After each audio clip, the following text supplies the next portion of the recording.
Hello students, आज के video में आपका स्वागत है।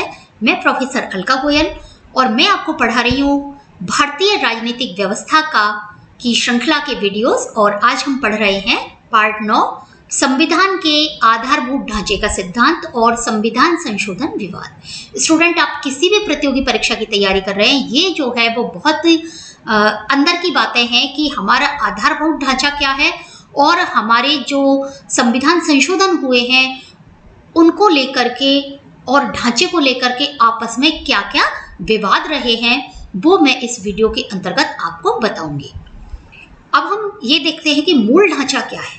मूल ढांचे की धारणा का आशय है संविधान की कुछ ऐसी व्यवस्थाएं जो कि अन्यों से ज्यादा महत्वपूर्ण है। एक कहे ना स्ट्रक्चर, जैसे हमारी हड्डियों का होता है स्ट्रक्चर, ऊपर उसमें मांस वगैरह जो भी है वो चढ़ा दिया जाता है और स्ट्रक्चर के बिना कुछ भी नहीं है। इसी प्रकार से हमारे संविधान में कुछ ऐसी मूलभूत व्यवस्थाएं हैं, कुछ ऐसी मूलभूत उसकी विशेषताएं हैं जिनके बिना हम हमारे संविधान की कल्पना भी नहीं कर सकते। और इनमें संशोधन की शक्ति संसद के पास भी नहीं होती। यानी मूल ढांचा में यदि मान लो कि हमारी हाथ की हड्डी को या कहीं की हड्डी को मोड़ देंगे तो हमारे शरीर का आकार खराब हो जाएगा। इसी प्रकार से हमारे जो मूल ढांचा है हमारे संविधान का, उसमें भी संशोधन करने की, बदलने की शक्ति किसी के पास भी नहीं है, इवन संसद के पास भी नहीं है। कुछ मामले इस प्रकार के सामने आए हैं, जैसे मैंने आपको जो टॉपिक दिया है उसमें विवाद शब्द का मैंने इस्तेमाल किया है कि इससे संबंधित जो विवाद है, यानी कैसे क्लियर हुआ कि संविधान का आधारभूत ढांचे जो है उसमें न्यायपालिका संशोधन संसद जो है वो किसी कानून के द्वारा संशोधन नहीं कर सकती है। तो एक मामला हमारे सामने है चंपाकवन दोराईजन बनाम मद्रास राज्य और सज्जन सिंह बनाम, ये 1951 का है, और सज्जन सिंह बनाम राजस्थान राज्य 1965 में सर्वोच्च न्यायालय ने अपने निर्णय में कहा कि संसद मौलिक अधिकारों सहित संविधान के किसी भी भाग में परिवर्तन कर सकती है। यानी ये बहुत पहले शुरुआत की बातें हो रही हैं यहाँ पर। उस समय कोई विवाद इस प्रकार के आए थे। इनकी विस्तार में आपको इसलिए नहीं बता रही हूँ क्योंकि वीडियो बहुत लंबा हो जाएगा, क्योंकि इसमें कई सारे विवाद आपके लिए आएंगे इस वीडियो में। तो यहाँ पर संसद ने ये कहा कि किसी भी भाग में परिवर्तन कर सकती है मौलिक अधिकारों सहित। मौलिक अधिकार जो हमारे संविधान का बहुत महत्वपूर्ण पार्ट है, संविधान के भाग 3 में मौलिक अधिकारों का उल्लेख है। स्टूडेंट, यदि आपको जानना है कि किस पार्ट में क्या है, हमारे संविधान के जो 22 भाग हैं किस भाग में क्या है, किस अनुच्छेद में क्या है, कितनी अनुसूचियां हैं, किस अनुसूची में क्या है, तो आपको मेरा वीडियो मैंने जो पूर्व में अपलोड किया हुआ है भारतीय राज्य व्यवस्था का, वो आपको देखना होगा। यदि आप मेरे channel political science for college students को सब्सक्राइब करते हैं तो मेरे सारे वीडियोस की नोटिफिकेशन आपको समय समय पर मिलते रहेंगे। दूसरा फिर विवाद एक इसी प्रकार का आया, गोलकनाथ बनाम पंजाब राज्य। ये बहुत ही महत्वपूर्ण विवाद था और इसमें संसद ने कहा कि मौलिक अधिकारों सहित संविधान के किसी भी भाग में संसद परिवर्तन नहीं कर सकती। यानी पहले जो विवाद आया था उसको यहाँ पर न्यायालय ने स्वयं परिवर्तित कर दिया और स्वयं, चूंकि देखिए न्यायाधीश चेंज हो जाते हैं, स्थितियां चेंज हो जाती हैं, और उस मामले में कह दिया कि संसद मौलिक अधिकारों सहित संविधान के किसी भाग में परिवर्तन नहीं कर सकती है। अब ऐसे तो संभव नहीं है। संशोधन का यदि अधिकार संसद को है तो संशोधन तो होंगे। फिर आगे परिवर्तन आता है कि संसद ने 24वां 25वां संशोधन अधिनियम पारित कर संविधान संशोधन को न्यायिक पुनर्वलोकन की शक्ति से बाहर कर दिया। अब देखिए संसद ने फिर क्या करा, संसद ने ये 2 संशोधन कर दिए। संशोधन का अधिकार तो उसको है और उन संशोधनों में उसने क्या कहा कि न्यायालय को न्यायिक पुनर्वलोकन का अधिकार नहीं है। यानी जो संविधान संशोधन है उसमें न्यायालय न्यायिक पुनर्वलोकन की शक्ति का प्रयोग नहीं करेगा। न्यायिक पुनर्वलोकन क्या है? जो न्यायालय है उसके द्वारा संविधान की व्याख्या करना कि अमुक अधिनियम संसद ने संविधान के अंतर्गत रह करके संविधान की स्थापित प्रक्रिया के तहत किए हैं या नहीं किए। तो संविधान संशोधन की शक्ति को उसने न्यायिक पुनर्वलोकन की शक्ति से बाहर कर दिया कि न्यायिक पुनर्वलोकन इस पर नहीं होगा, संविधान संशोधन पर। फिर उसके बाद जो 24वां और 25वां संशोधन है अधिनियम को केशवानंद भारती बनाम भारत संघ के मामले में चुनौती दी गई। अब एक विवाद ये जो आया 1973 में, तो जो संशोधन किया गया था पहले की 24वें और 25वें संशोधन के द्वारा संविधान संशोधन को न्यायिक पुनर्वलोकन के अंतर्गत नहीं लिया जाएगा, तो इस मामले को, ये जो संशोधन था, ये केशवानंद भारती बनाम विवाद में इस मामले को चुनौती दी गई।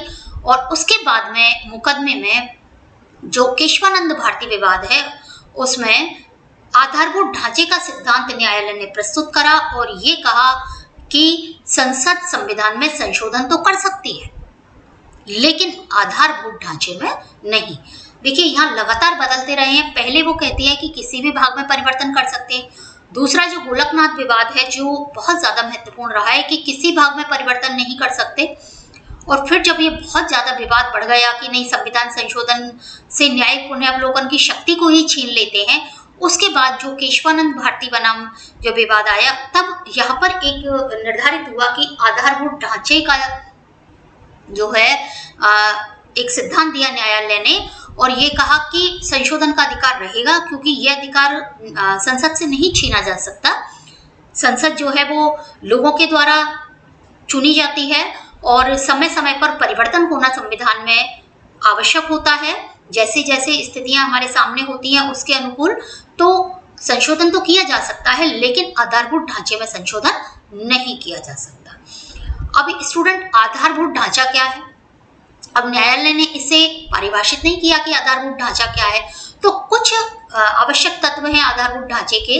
ये बताए हैं कि संविधान की सर्वोच्चता, यानी संविधान सर्वोच्च है। ये हमारा एक आधारभूत ढांचा है कि संविधान का उल्लंघन कोई भी नहीं कर सकता, कोई ऐसा कार्य नहीं किया जा सकता जो कि संविधान के, यानी कोई भी संशोधन ऐसा नहीं किया जा सकता जो संविधान की सर्वोच्चता का उल्लंघन करता हो। फिर गणतंत्र और लोकतंत्र, यानी हमारे देश का जो राष्ट्राध्यक्ष है वो जनता के द्वारा अप्रत्यक्ष या प्रत्यक्ष रूप से निर्वाचित होगा, यानी हमारा देश वंशानुगत नहीं होगा। और लोकतंत्र रहेगा हमेशा, यानी हमारे यहाँ पर जनता के द्वारा निर्वाचन के द्वारा ही सरकारें बनाई जाएंगी, चाहे राज्य हो चाहे केंद्र हो। तो ये भी एक हमारे मूल ढांचे का मूल ढांचा माना गया क्योंकि इसके बिना तो कुछ संभव ही नहीं है। फिर संविधान का धर्मनिरपेक्ष स्वरूप, यानी प्रत्येक व्यक्ति को किसी भी धर्म को मानने और उसको प्रचार प्रसार करने का अधिकार है। जबरदस्ती किसी के साथ नहीं की जा सकती, लेकिन हमारा जो सरकार है, हमारा जो राज्य है, वहां पर कोई भी राजधर्म को मान्यता ऐसे नहीं है कि अमुक राजधर्म है, सबको बराबर का स्थान है। शक्तियों का पृथक्करण, यानी केंद्र और राज्यों में शक्तियों का पृथक्करण है। केंद्र की अपनी शक्तियां हैं, राज्य की अपनी शक्तियां हैं। 3 सूचियों में हमारे यहाँ पर ये बटा हुआ है, राज्य संघ सूची, राज्य सूची और समवर्ती सूची। इसके अलावा संविधान का संघीय स्वरूप, ये भी एक हमारा मूल ढांचा माना गया कि संविधान का जो संघात्मक व्यवस्था है हमारी, उसमें भी परिवर्तन नहीं किया जा सकता। कहीं कोई काटछांट की जा सकती है कि राज्य की शक्ति अधिक हो जाए, केंद्र की शक्ति अधिक हो जाए, लेकिन ये नहीं कर सकते कि पूरे देश को संघात्मक की जगह एकात्मक में परिवर्तन कर दिया जाए। तो ये कुछ हमारे जो मुख्य बातें हैं, ये आवश्यक तत्व या आधारभूत ढांचे के तत्व के रूप में माने गए। कुछ और तत्व भी इसके बाद में लिए गए, जैसे एक केस आया था इंदिरा गांधी बनाम राजनारायण मामले में, और ये आपातकाल से संबंधित केस था एक, और इसमें न्यायालय ने स्वतंत्र और निष्पक्ष चुनाव, विधि का शासन, अवसर की समानता को मूलभूत ढांचे का तत्व बताया।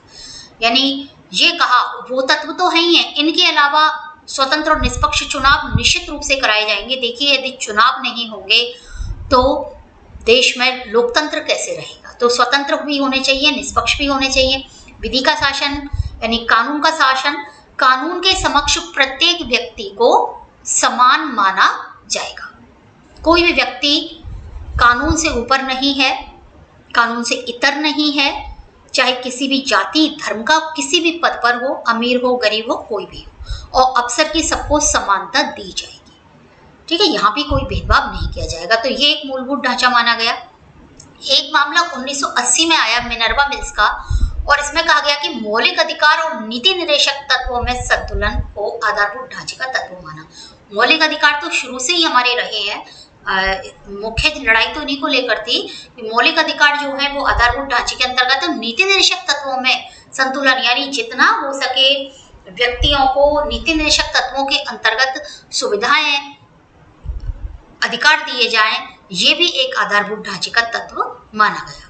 और इसके अलावा एक केस एसआर बोम्मई बनाम भारत संघ में प्रस्तावना के लक्ष्यों को संविधान का आधारभूत ढांचे का तत्व बताया। प्रस्तावना में क्या है ये स्टूडेंट मैं आपको पहले ही बता चुकी हूँ, बहुत मेरा अलग से एक वीडियो है। प्रस्तावना में जो उल्लेखित शब्द हैं, पूरी प्रस्तावना है, उसका अर्थ मैंने उसमें बताया है, एक एक शब्द का अर्थ आपको बताया है, जो किन्हीं भी प्रतियोगी परीक्षाओं के लिए बहुत आवश्यक है, जिसमें भी भारतीय राज्य व्यवस्था आती है। वैसे भारतीय राज्य व्यवस्था तो आपको हर एक में मिलेगी, जो भी आप पेपर दे रहे हैं, कम या ज्यादा। तो जो प्रस्तावना के लक्ष्य हैं कि भारत में प्रत्येक को अधिकार, स्वतंत्रता और अवसर की समानता, व्यक्ति की प्रतिष्ठा, ये सब आपको दी जाएगी, तो वो सब चीजें भी हमारा आधारभूत ढांचा है। तो स्टूडेंट, जो आधारभूत ढांचे के सिद्धांत की शुरुआत और विस्तार से संसद की जो संविधान संशोधन की शक्ति है वो थोड़ी कम हो गई, क्योंकि संसद संविधान संशोधन तो कर सकती है, लेकिन जो आधारभूत ढांचा है उसमें संशोधन नहीं कर सकती। और न्यायालय जो अब तक बहुत ज्यादा इंटरफेयर नहीं करता था, हस्तक्षेप नहीं कर सकता था, वो भी अब थोड़ा सक्रिय हो गया न्यायपालिका, क्योंकि उसे लगा कि संसद संविधान के जो मूल ढांचे हैं या संविधान में कहीं छेड़छाड़ कर रही है, तो उसने अपना जो न्यायिक पुनर्वलोकन का अधिकार है उस पर हक जमाना शुरू कर दिया और संविधान का संरक्षण करना प्रारंभ कर दिया। और इसका एक जो गलत प्रभाव हुआ वो ये है कि संसद और न्यायपालिका के संघर्ष में थोड़ी वृद्धि हो गई, यानी इनका संघर्ष थोड़ा सा बढ़ने लग गया बीच बीच में जो केस आ रहे थे। तो स्टूडेंट, आशा है मेरा आज का ये वीडियो आपको पसंद आया होगा। ये बिल्कुल ही अलग कुछ बातें मैं इसमें लेकर आई हूँ, और आपको इसी तरह का यदि और भी कोई वीडियो भारतीय राज्य व्यवस्था के किसी विषय पर आपको चाहिए, तो स्टूडेंट मेरे जो कमेंट बॉक्स है मेरे वीडियोस का, उसमें आप निश्चित रूप से अपनी क्वेरीज लिखिएगा।